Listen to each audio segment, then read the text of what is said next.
Hello and welcome back to the Bill podcast for this sequel to Trudie Goodwin's interview as we reach the Sergeant Ackland years.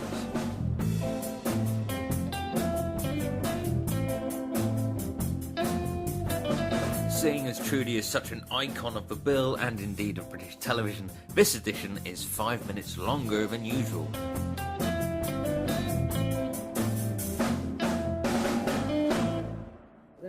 Of episodes of my daughter's in as well. Oh, cool. But only on background, only in the background, because they happened to be there that day, and the director would go, because they used to be allowed to go, Jessica, because she was older, could sit by the monitor and with the headphones on and help the PA, and she used to go into makeup and get made up and with scars and all sorts of things.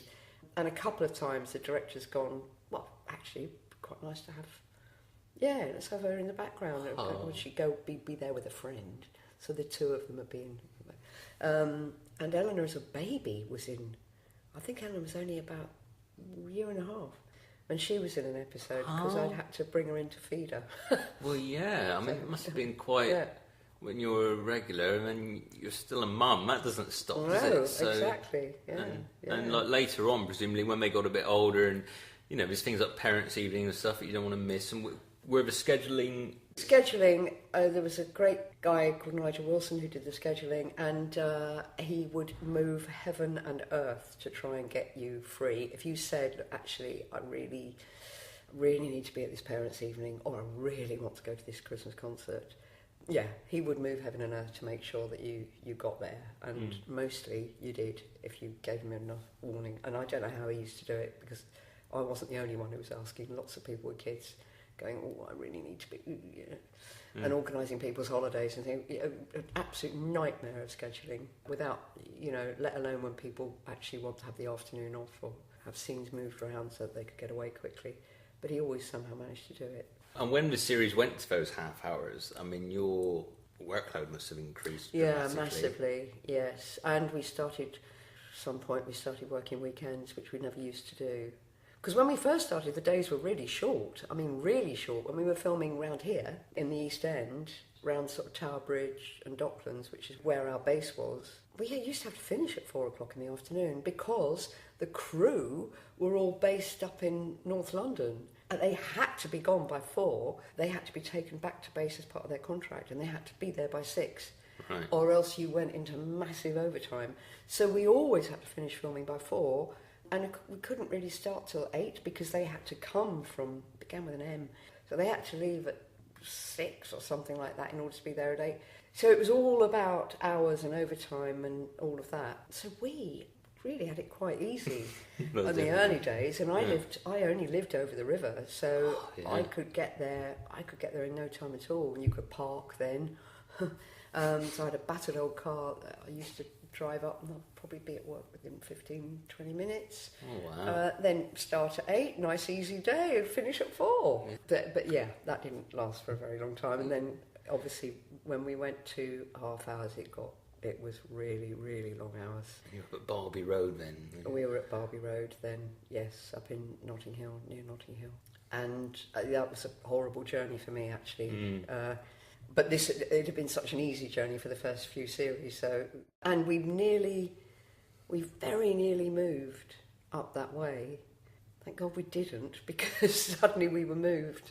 That was where the Eurostar terminal was going to be, on the lot that our base was on. Oh, I see. So that was going to be the Eurostar terminal. And then they changed their minds, but we had to move because we didn't know that. We didn't. Yeah.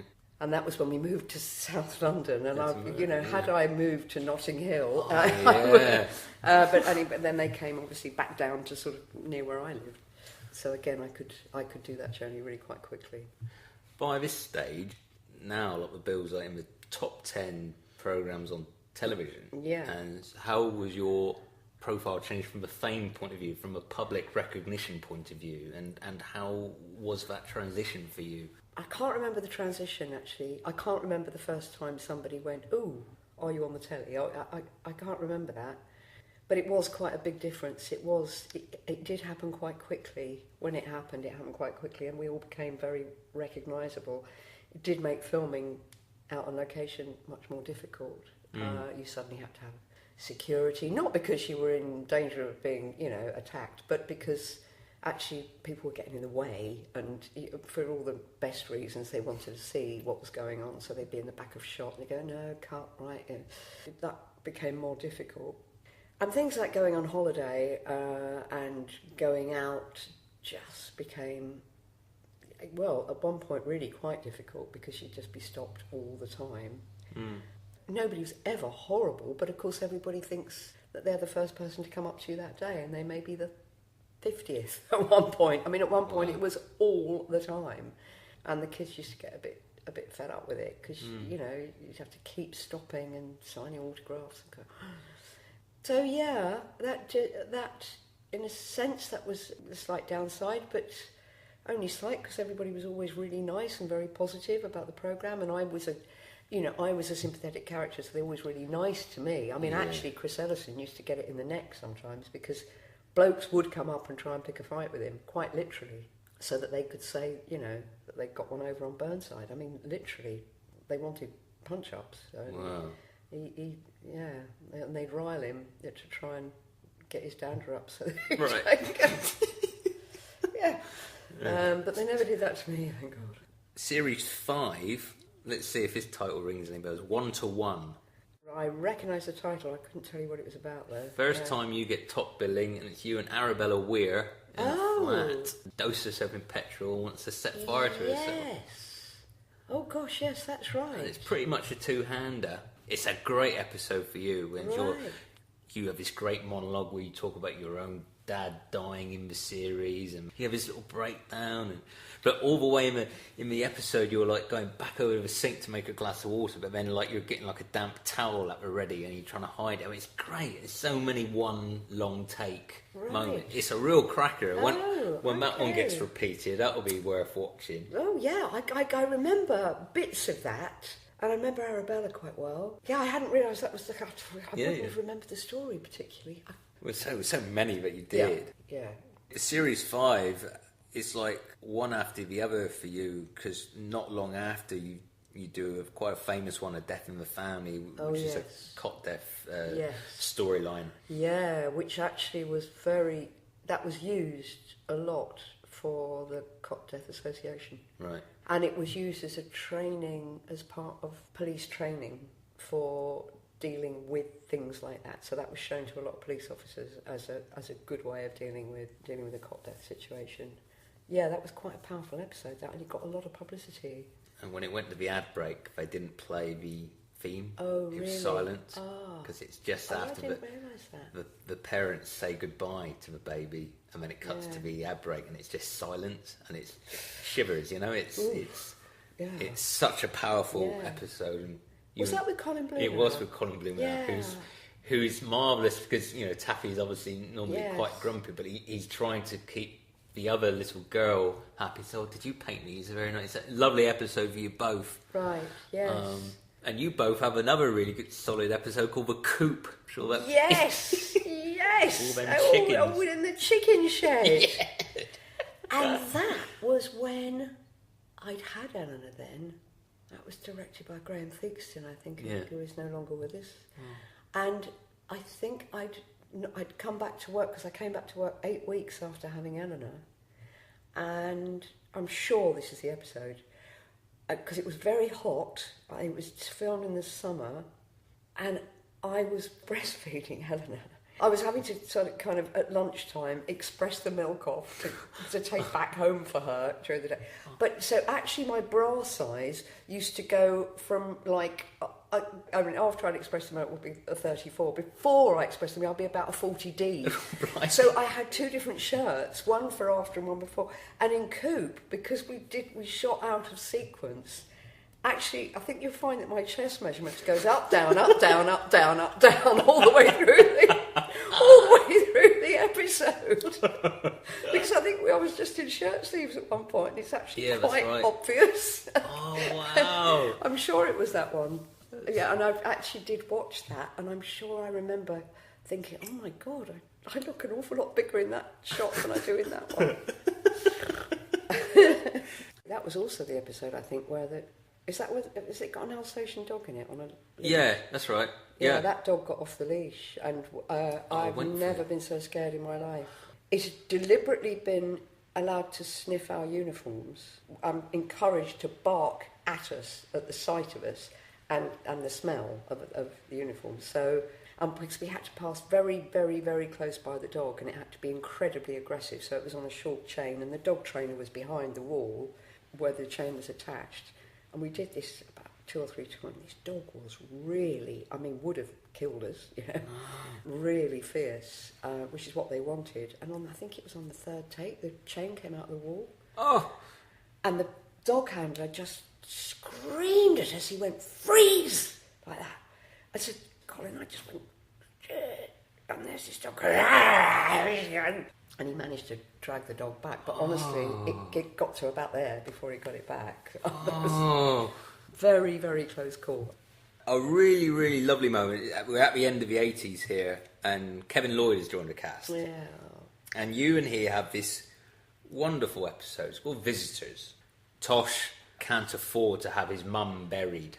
He's really, really struggling with it. Yeah. And he sort of lets all his problems out to you in the car, and he says, "Well, who listens to you, June? Because you're a great listener." Yeah. And he says, "It's a crime that you're on your own. People should be snapping you up." And you play it so beautifully together. It's a lovely, tender moment. And then at the end of the episode, June gives him a cheque for the 500 quid so he can bury his mum. God, I forgot. I think I can remember a lot of the scene in the car. I didn't remember about the cheque. I didn't remember about that story. He was a fantastic actor, Kevin, and such a lovely, warm man. I knew him and his wife and his family because he had all those children. A couple of whom, Poppy came to work in casting, and one of his sons was a runner for a while, and then joined the cast as an actor. So terribly, terribly sad. The whole thing of him dying and his alcoholism and everything was just awful, and I think really hit everybody very, very hard indeed. I remember us all going to his funeral. Unfortunately, a lot of deaths, and he was a good friend, and Colin Tarrant, of course, wonderful Colin Tarrant, who played Inspector Monroe. Shocking death, and he was a very dear friend of mine, Colin. So yeah, it tinged with sadness, some of this, because you forget. And Roger, wonderful Roger, Tom Penny, again, fabulous man. And he was a marvellous friend and such a funny man as well. He played vulnerability wonderfully. Oh, didn't he just? Yes, he was really up against it. Oh, yes. Stunning performances. Again, I think those characters were so well-rounded, and I think that they came to the screen like that, sort of from the word go, and I think that's kind of what they were looking for, and then those characters, you got to know them so well that I think people then started to tune in, especially to see those characters. The characters were very, very important, I think, and because it was always shown, or had to be shown from the police's point of view, either each shot had to have a policeman in it or be from a policeman's point of view. That meant you were very in with the characters the whole time. You weren't going off somewhere else to see something else happening. So those characters became known to you very quickly, I think, in a way that doesn't happen with quite a lot of series now. It takes quite a long time for characters to get established, and I think they were established pretty quickly in those early episodes. I think I'm right in this. Viewing figures, Pete, when Nuala Conwell got killed off. Yes. And it's a bit of fun. That's for Martella. Yeah, bless her. They picked that 17.5 million people watched Viv get shot. Did they? Your brilliant car chase, you and Tom Butcher have a phenomenal car chase where you're told to break off pursuit and you don't. That's right. And the car explodes. Yes. Oh God, I'd forgotten that. Oh, I used to love doing those car chases. I used to really love doing the car chases. Quite scary. Tom was driving, wasn't he? Did that go all under railway arches That's right. and stuff? Exactly. Yeah. There were the two particular railway arches, in fact, just here in Yeah, Southwark, yeah. that we used to use all the time. Very atmospheric, and also it was a kind of chicane that you went round. I think the road splits into two and goes under two arches, and it's fantastic for car chases. Yeah. And we used to use that a lot. I think that was used, but that was a great episode, and so sad because again, Nuala was and still is a massive friend. We see each other a lot, and we shared a dressing room and became, really close friends. And I was devastated when she left. It was a real loss because we got on terribly well. I mean, she's quality. I mean, she's great. She's great, and she looks no different now. Oh, really? She looks absolutely wonderful. Because you were both like the two, well, for a long time, the only, female regulars. The only female regulars with our handbags and our skirts. Yes. Yeah, walking the beat together in the titles. And they always wanted, I remember I got into terrible trouble. We'd had a break and we came back and I'd been doing a play somewhere and I'd hennaed my hair. My hair was red. And Michael Chapman, the executive producer, went potty with me. What have you done to your hair? Because he was quite posh. We used to call him the Admiral because he ran it. He's still alive. He's in his 80s now, but he was very strict and he ran it like a ship. In fact, it was John Isles who nicknamed him the Admiral. What have you done to your hair, Trudie? I said, okay. Ackland can't be red-headed. She's got to be blonde. And the point was that he wanted the blonde and the brunette. Right. So we couldn't change our hair colours. We had to stay that because he had this image of these two policewomen. I think we were practically the only women in it, almost. Yeah. Vicky G. Dare came in. Yes, Vicky G. Dare. Yeah. Then he had his red head, so he was ticking all the hair colours in a way. Yeah, I think he was, actually. That's probably what he was doing. But you see, we weren't allowed to wear... because I used to go into him frequently and say, please come up, wear trousers. I've seen policewomen on the streets, they are wearing trousers. Please can I wear trousers? I hate wearing your skirt because you couldn't run in it. No. You couldn't climb over fences. I mean, it was awful. And cold in the winter, really, really cold.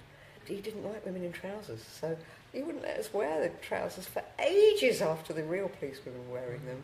And we still had to have that bloody handbag over the shoulder, and constantly, the wardrobe would always go, where's your handbag? I'd try and lose it, I'd try and leave it behind, anything rather than have that.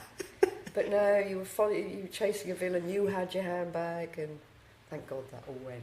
In the 90s, we had the first June affair with Clive Wood, Gordon Rain. Oh God, yes, I got him sacked, didn't I? Yes, you did. Yes, very unfair. Yeah.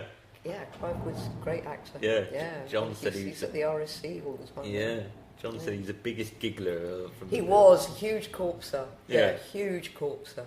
Very serious looking. Yeah, always very serious, but not off screen at all. Not at all. Who were the main gigglers? John Isles. John Isles was just so funny all the time. Larry was a terrible giggler. So was Roger Leach. Yeah, I was quite bad. Oh yeah.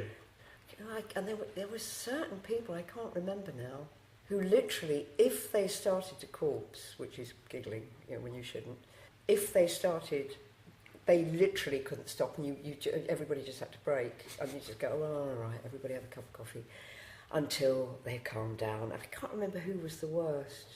Somebody in CID who was really, really bad.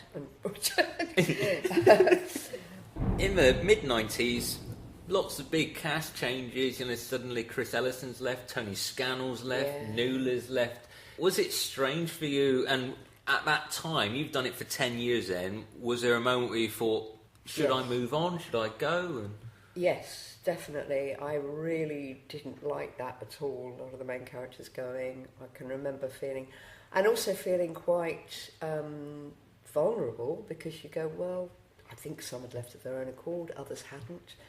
So you felt that you were actually possibly likely to be given the push, which at the time really financially would have been quite difficult for me to have gone then. And I was still enjoying it, but I did really miss those people when they went, and there was a big turnaround of cast. I remember that. But then some great new people came in, and I can't remember who actually. You'll know that. Yeah, I mean you had your Sean Scotts and your Kerry Pierces, and Andrew Paul, Tony O'Callaghan, Hugh Higginson. You had a whole new raft of people who would then stay themselves for like a decade. That's respectively. Right. That's right. Was that when Colin Tarrant came in as yes. well? So Colin was an old friend. I'd known Colin for donkey's years before the bill. I mean, God, I'd known him since I was about 23, I think. Oh, wow. Andy Paul I'd met before. So when Colin came in, that was great because he was an old mate. And Andy Paul I just got on with massively well and still do. And our families are great friends. So suddenly, I had soulmates in the programme. I think Eric was still there, wasn't he? Yes, yeah. At that point. So as long as Eric was there and Mark was still there, then I was sort of all right. But when those two went, and I think Colin left, I think. That's a period of real change where Eric gets gunned down and written out, and Ben Roberts, Colin, even newer members, Ben Payton, everyone's getting killed off left, right and centre. That's right. But there's a real sea change for you. I mean, you're a sergeant by then. Quite a big tipping point came for me when I started to really not enjoy being in it. Well, no, that's probably going a bit far, actually. I mean, I never got up in the morning and thought, God, I don't want to go to work. I've never, ever had that feeling.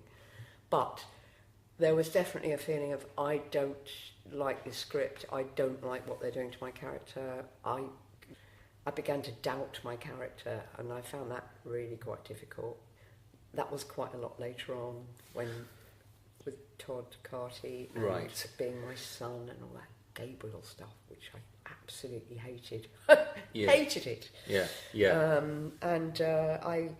That was when I began to lose faith in the character, because I could not square that with what I knew about the character and the way I had been playing her for God knows how many years. Well, yeah. But I just couldn't get my head around that at all. I had to do it because that's what you have to do. I did it with not very good grace, I have to say. And I did complain. I did say, you can't suddenly give me a son I never knew I had. That's just, I would have played so many scenes with children or whatever so differently if I'd have given up a child at birth. I would, and so now to suddenly lumber me with that makes a nonsense of so many things I've done before. I mean, the whole storyline was pretty preposterous. It was preposterous and nobody could understand it. No. I did understand it. I can't understand it now. I've forgotten. But it was massively complicated. Yeah. The audience did not understand it. They nearly all got the wrong end of the stick, actually. And most of the actors on the programme didn't understand. You needed a bloody PhD to understand that storyline. So, found all that very hard. You and Todd, to your credit, do have a great chemistry. We tried our best. Yeah. Todd is a lovely, lovely man, a lovely actor, thank God. Yeah. But we did struggle with that. Finale on the rooftop, and Alex Walkinshaw, he have a fight, and Todd's character is almost like the Terminator in the way because he's getting punched and he kind of isn't reacting, like he's playing it very sort of like, by then Gabriel's just gone like zombified, but it's all so unlike the Bill. Completely. And I think that was when we started to lose sight of what the Bill was about, and I think we started to lose the Bill identity then. I think that started to happen. And it was, everything started to be a desperate attempt to keep the ratings up and to keep, so, you try things which maybe we shouldn't have tried, I don't know. I think a lot of mistakes were made. They took your character through quite an interesting phase, sort of 2002. You head up the CSU unit, so you're out of your uniform, which must have probably been quite a nice... Great, I loved that. It was really nice being in plain clothes instead of that. Uniform. You and Mark, suddenly it's a romantic storyline, which again after very difficult 20 years must have been... That was very hard as well, really hard, because as Mark said, God, it's like kissing my sister. Because we knew each other so well. And suddenly you're actually having to do these quite intimate scenes, and it really wasn't easy. It was not easy. Neither of us found it easy. We were talking about it the other day, actually. Yeah. We really didn't find it easy to do. And again, a lot of the scripts weren't. I didn't think a lot of the scripts were quite up to standard. I didn't think we seemed to be rushing things, and I don't think enough thought was given to how this was all going to pan out at the end. It didn't feel like there was too much of a huge story arc, which there needed to be. It felt like it was all being done slightly on the hoof. And I may be wrong about that, but it felt like that's what it felt like. And the focus changed, didn't it, really? Because suddenly life outside of the station, which previously you'd never really gone that way. Exactly. It's a different... Because you never went home with the characters either. No. That was one of the rules. You did not go home with the characters. You only saw them while they were doing their job. And I think that's what kept it very focused and kept the stories very strong. I mean, you couldn't even... I actually remember saying in the early days to Michael Chapman, who was our executive producer at the time, I said, we did do a certain amount of improvisation quite a lot in those early episodes. Oh, cool. And I was saying, we've got this... It was Graham and I in the squad car waiting for something. And I was saying, I wonder if we could just improvise that while we were in, just only for a few seconds before the actual, whatever the radio message came through or whatever. And I said, well, maybe we could be talking about, I'm just thinking of something really mundane, the kind of things that people talk about when they're just waiting, like maybe I'm having a carpet fitted or something. Yeah. Or you just talk about something really, really ordinary, on buying a new fridge. Okay. He said, nope, absolutely not. Nothing about your home lives. Nope. He really, really didn't want that. He was very strict about all that kind of stuff. But I think in many ways quite rightly so. But then, of course, audiences change, the temperature changes in that sense. People want more, the powers that be thought people wanted more soapy, kind of slightly more soapy stuff. Yeah, it's weird because there's an episode I watched the other day. It's after the Sun Hill fire of 2005. Russell Floyd's got blown up. Yes. Oh God, yes, all those people got blown up. Yeah. So you've had this great big disaster, and then before you know it, by the end of the episode, John Bowler's giving you a massage and you're smooching in front of Mark. And then the cliffhanger, of the tease of next week is them all just punching each other and Graham trying to... And it's like so bizarre, like it kind of undervalues the characters who've just been killed off. And you're going into a sort of soapy who's kissing who storyline. Absolutely. And I'm afraid some of the names of some of the characters got really bloody silly as well. That was when I just wasn't like. That was when I decided I don't want to be in this much longer. Not much longer. No. I want to pay off the mortgage and then I want to go. Yeah.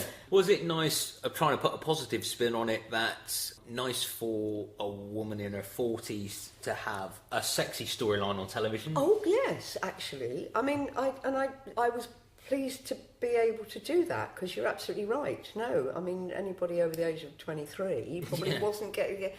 I didn't mind that too much, but there was such a lot of it. It did change really quite quickly and quite dramatically. I wonder if the audiences could keep up with that. And a lot of people used to say to me in the street, "Oh, it's getting a bit soapy." It's a bit. We got accused of that a lot. So the moment when you made the decision to go, did they try and talk you out of it? No, because I think by then I was very definite. And I had been thinking about it for quite a long time. I very nearly went, I think, a couple of years before. But then I thought, no, this is stupid. Having been in it this long, I'm very typecast anyway. It's not going to make any difference. And I would really like to get in a sound, a really secure financial position before I go, and I'm knowing that actually work was going to be very difficult afterwards. You take the devil's shilling in that sense. You make that decision, I think, quite early on. You go, well, I have the money now, but it means I won't have it later. Yeah. Or I turn the money down now, and maybe I can build a career that is much more varied, and therefore I'll just steadily earn money till I die, whatever. But I definitely wanted to leave the programme owning my house and knowing that we didn't owe anything to anybody and all that. So I needed a couple of years to do that. So I had been thinking about it actually for at least 2 years before I left. Yeah. And then I just went to the producer at the time and said, I'm going, but I'm going, what I'd like to do is sign another contract for a year if you'll have me. And then I definitely want to go at the end of that. So just to let you know, so you've got plenty of time, blah, blah, blah. And now I've got plenty of time to get used to the idea. So that worked really well, and they were hugely accommodating, and I'm sure they did say, no, don't go. But I think it probably suited them as well, that at that time, I was definitely given the choice as to how to, I think they quite wanted me to have a really big story, and I really didn't want that. I wanted to just quietly go and, yeah. Definitely. Yeah, and Mark came back for your exit, which was nice. Which was very nice. That was lovely. So, no, they treated me very well. Hey, listen, I've never been anything but fantastically well treated on that programme. Really, no complaints at all about. And they were always been very accommodating. So. And all the way up to the end, you were still in car chases, foot chases, and you've stayed a very fit lady. Yes, I did. Yes, and again, at the age I was, you're lucky to be working and having still aren't enough women on television, and there certainly weren't then. No. So to be a slightly older woman still doing that kind of stuff was really good, and I used to really enjoy all that as well. Yes, and hopefully a bit of a role model as well for. Oh yeah. A lot of police officers go, I wouldn't have become a policeman or policewoman unless I suppose with that relationship with the police, I mean, you ended up you're a Guinness World Record holder. Am I? Yeah, you're for British television's longest running police character. Right. You overtook Jack Warner as Dixon and Doc Green. Good God! Do you know? I don't think I knew that.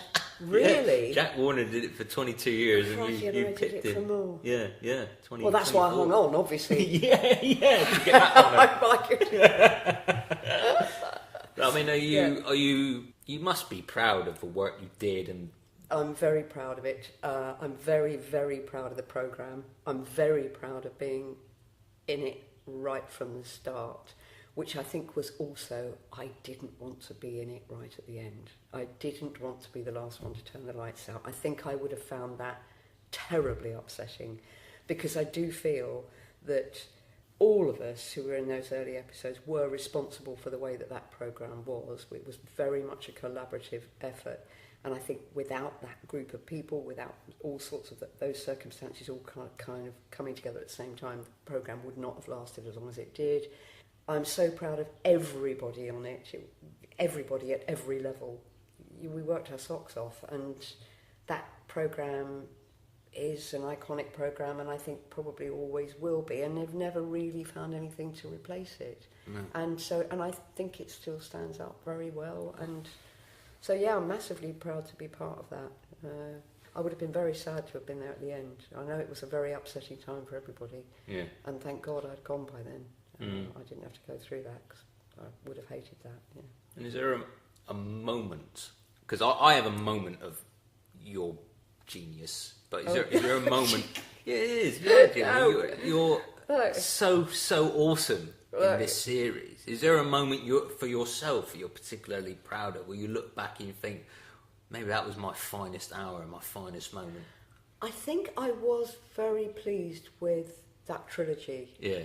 It was a terrific director, John Strickland. He was just the nicest possible man, and also just a really good director. And I think he got wrung a bit more of a performance out of me than I would have maybe found myself. And I do remember, I think there were a few moments in those trilogies where I think when I know I was, which I'm really proud of, which I know I was pretty good. Yeah.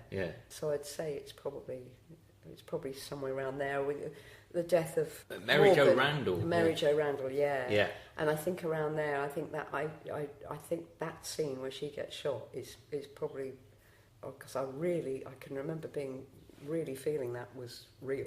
It felt very real. My favourite, it's in an episode called Somebody's Husband. There's a man going around attacking women, Yes. And you go to meet a woman who said that her husband's trying to kill her, and then she's backtracking, saying, "Oh, I don't want to." June's just being total police officer. "No, I'll stay around. I'd like to meet this husband." And then, "Oh, it's Police Magazine, Mary. You like to read that, does it, your husband?" And then you go and have a little look around and find he's got a radio, a scanner radio, and he's got all the frequencies of all the police, you see.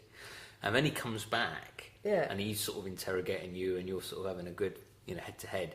And you leave, and you're still not satisfied, so you follow him, and you follow him actually attacking a woman, and then you chase into a graveyard. Oh, yes. Yeah, and you have this... I mean, it's... You have this fantastic struggle and fight, and like he's got his hand over your mouth, and you're letting everything out, just that will to live and survive. And Kevin Lloyd comes to your rescue, and Mark, you take the balaclava off him, and you give him a right slap in the face, because he's. Actually, that was a horrible episode to do. Yeah. I really remember that. It was horrible. Anthony Trent. Oh yes, I can see him actually. I think he'd been told by the director sort of not to talk to me. We were sharing Winnie Baker, obviously, in the same scenes, and he wasn't very communicative, and I think the director didn't want us getting to Pally, but I found that a bit disconcerting, because I thought, oh, God, well, he obviously doesn't like me.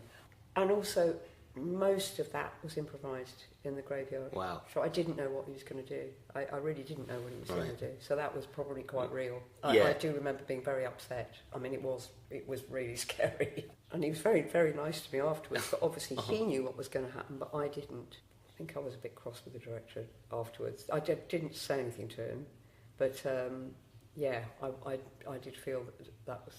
just took it a little bit too far, because it was just a bit too real. Yeah. So that's probably why that looked quite good. Well, it does, because I think it's so, and it's entirely down to you. I mean, as a viewer, as a fan, like, we care so much about June. That when you're in a position like that, it's very upsetting as a viewer. Like, I feel quite emotional watching that, or any time when you're in jeopardy. Well, I think that was, and that was certainly one of the episodes I told my kids not to watch. I mean, and there were quite a few episodes actually that I used to say to Kit, don't let them watch that. Because I wouldn't necessarily watch all the episodes, or I'd often be working when it was on, because we worked till quite late at night.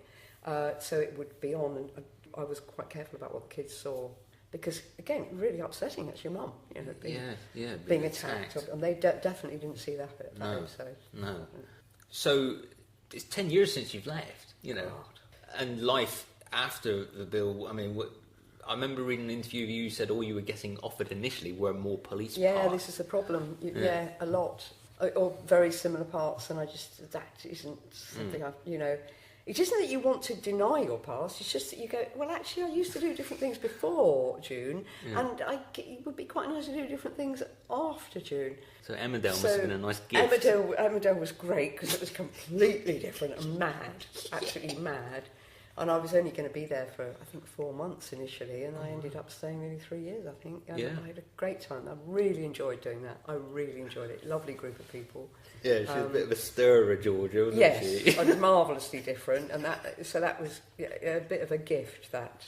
But eventually the travelling, because it's all filmed in Leeds and Yorkshire, which I love, especially some great walkers, so lovely walks and stuff.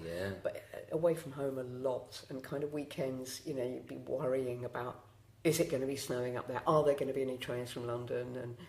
And eventually, kind of 3 years from that, I kind of had enough. So George has gone off on a massive world cruise. That's right, yeah. For about the last 2 years,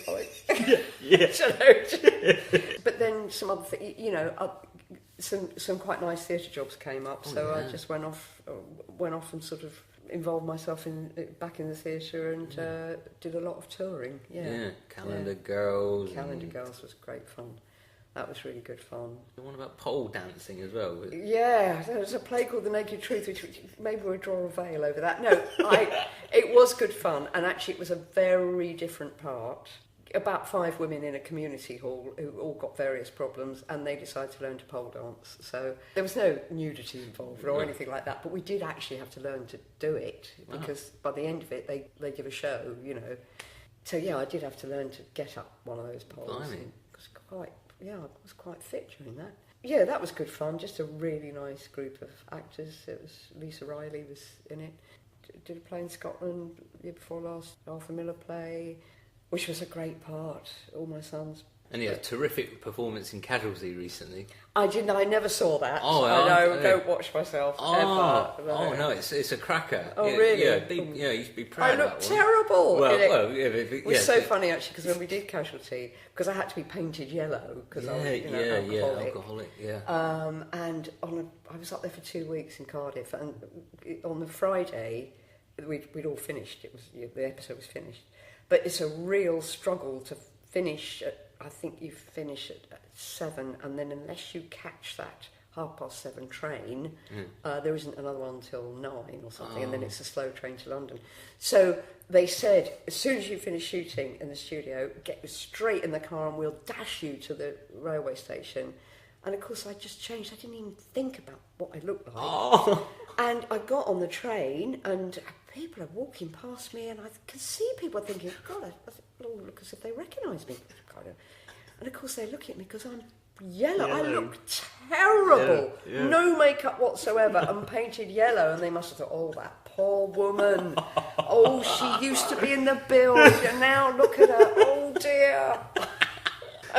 But that was nice to do because a huge number of the crew there are from the Build. Masses of them. Oh, wow. And I came in on the first day, and they were all lined up in wardrobe. There were about 9 of them. Crew, wardrobe, a couple of people from wardrobe, somebody from makeup, and then a load of, gaffers and riggers and electricians, and all lined up in a line going, hello, Sarge, as I came in.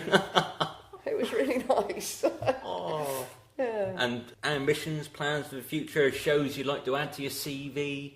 Gosh, I really don't. I'd love to do another Shakespeare. I haven't done Shakespeare for ages. That would be nice, but I don't want big parts. I don't want big parts anymore. What I like best is being a member of a company. I love being in a company. I love rehearsals, and then I get very bored once the show's been on for about 3 weeks. I'd like to do maybe, a nice Shakespeare or a musical where I didn't have a great deal to do, so I could relax and enjoy it, and just a quick 6-week run that was incredibly well paid. Yeah, that would be marvellous. Yeah, that's the sort of job I want. And briefly, your whole family's talented, isn't it? It's not just you and Kit. Yeah, well, they don't get it from me. I tell you, they definitely don't get it from me. He's a really good musician, my husband. He's a great guitar player. He plays piano as well, but he's just a really top musician. And he's taught the girls to play the guitar from the age of about 6, I think, 7. And they both played the piano, and Eleanor plays the drums really well, actually. So they're really musical, and we've got a music room in our house, which is just stuffed full of musical instruments and a piano. And so that was where Ellie wrote most of her first album and her first songs. I remember her coming down from her bedroom going, I've written this song, do you think it's any good? And that was Bulletproof, which I think went to number 1. And my other daughter is very musical and has a beautiful voice as well. She's starting quite late in life, but she's starting on a musical career and has had a lot of interest. So she hasn't got an album out yet, but I think that will probably come out next year. And Eleanor's 3rd album is finished nearly, I think, and comes out next year. You must be very proud.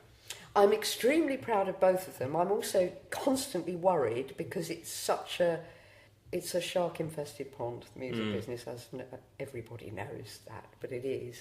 And it's tough. It's very tough. And I think it's pretty tough for women because it's largely run by men. So you have to be tough. I think you have to be tough to be an actor and take the knocks. But I think to be in the music business, you have to be even tougher.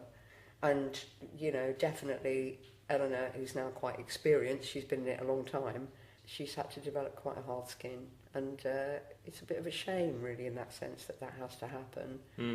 But, touch wood, she's surviving. So I'm immensely proud of them both, but it's very precarious, it's difficult, it's very judgmental.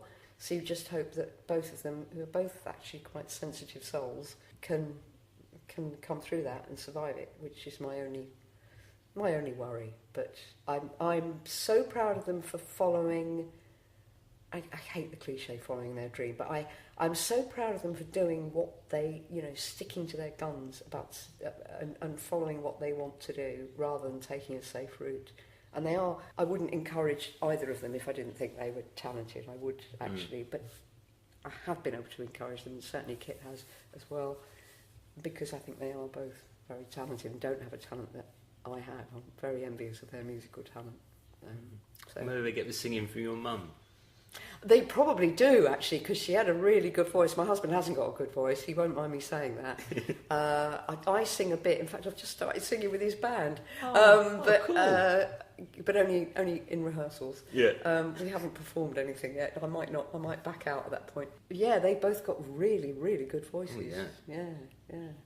And I'm so grateful for the time you've given, and as everyone does on this podcast, they nominate a charity that's close to them, that listeners are encouraged to donate to. Right. Now, I've seen a terrific documentary of you with CBM. Yes. Where you went to Africa. Oh, did you see that? Yeah, saw two women having their sight restored. Brilliant. Which must have been an incredible experience. It was an amazing experience. One of the seminal experiences of my life. It was absolutely fantastic. Yes, I'm not. They're called the Christian Blind Mission. I'm an atheist, but the point is that they help people of all religions across the board. I mean, with all sorts of disabilities not just in Africa but Asia. I mean, and they're doing quite a lot with mental health as well. And I think the work they do is fantastic. So, yes, they would definitely be the charity. Oh, yeah. I'll pop a link to CBM on the end of the podcast. Fantastic. And a That'd link. be great. People can donate They'd to. like that, yeah.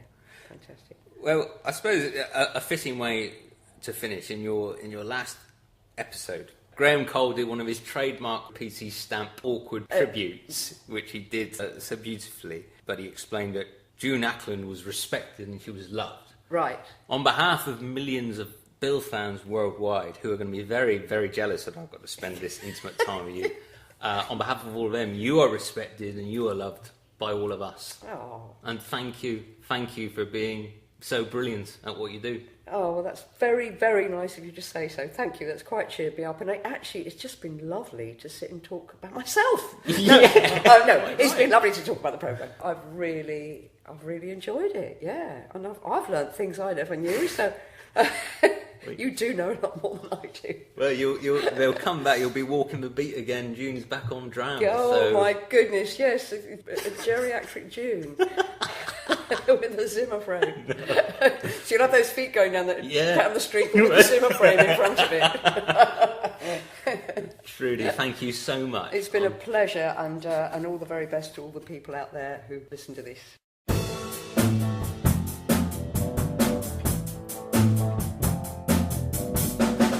My huge thanks to Trudie for taking part, and especially for being happy to do a two-parter. She was such lovely company, and I'm extremely grateful to her for giving her time so generously. I feel very lucky indeed. I think a two-parter warrants a double donation, if you can, to Trudie's chosen charity, CBM. They aim to transform the lives of people with disability in the poorest places of the world. They tackle poverty, prevent blindness, a documentary of which Trudie presented for CBN, improve health and change the lives of disabled people. You can make a donation via cbmuk.org.uk.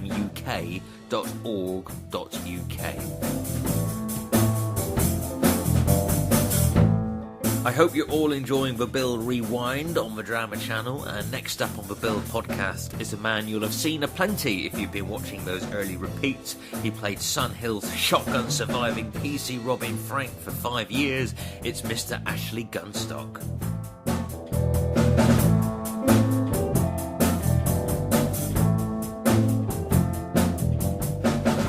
Next time on the Bill podcast. Was there a lot of pressure for you guys? Because the way it was groundbreaking, wasn't it? There had never been anything like this on TV. I mean, it changed the face of telly. So, was there a lot of pressure for you all as well? Well, everybody seemed to get into it. It was really weird. It almost hit the ground running. I mean, and they sensed that they were in on something innovative, and that was going to be a hit. And being professional actors, many of them having had drama school training, you tend to know what to expect because you do a lot of improvisation.